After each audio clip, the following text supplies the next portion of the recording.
காலையிலே மீன் வரும்னு பார்த்தா, ஆனா மீன் வரல. மதியம் வந்து ரசமும், முட்டையும் பொரிச்சு சாப்பிட்டாச்சு. சரி நைட்டுக்கும் அதே வச்சு ஒப்பேத்திரலான்னு பார்த்தா, மாமா வந்து ஃபோன் அடிச்சு கேட்டாங்க, "மக்கா மீன் வாங்கியிருந்தான்னு?" சொல்லிட்டு. "மீன் வாங்கலாம், முட்டை வாங்கிட்டு வாங்க மாமான்னு" சொல்லியிருந்தோம். ஆனா லாஸ்ட்டா மாமா மீனே வாங்கிட்டு வந்துட்டாங்க. அதுவும் நல்ல பாறை மீன் ஒரு 4 மீன் நல்ல பெரிய மீனா இருந்துச்சா, இதை இனிமே எங்கேருந்து கழுவுன்னு சொல்லிட்டு பார்த்தா, மாமாவே சூப்பரா கழுவி தந்துட்டாங்க. ஆனா அவங்க கழுவுறதுக்கு ரொம்ப பாடுபட்டுட்டாங்க.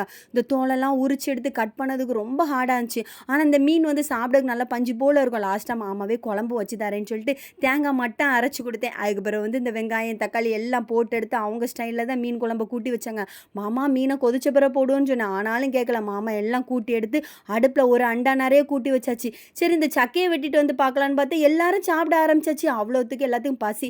அப்புறம் சக்கைய வெட்டி வச்சுட்டு அப்படியே நாங்க மீன் குழம்பு வச்சு எடுத்து சாப்பிட்டோம். ரொம்ப நல்லா இருந்துச்சு. அதுவும் இந்த கருவேப்பில போட்டு இறக்குறதோட அவ்வளோ மணம். சக்கையும் அப்படிதான். நான் வந்து தோசை சுட்டு தான் சாப்பிட்டேன். எங்க ஆளுக்குமே அத சுட்டு அப்படியே மீன் குழம்பு வச்சு சாப்பிட்டோம். வேற லெவல்ல இன்னைக்கு மீன் குழம்பு. மாமா கைப்பக்குவம் சூப்பர்.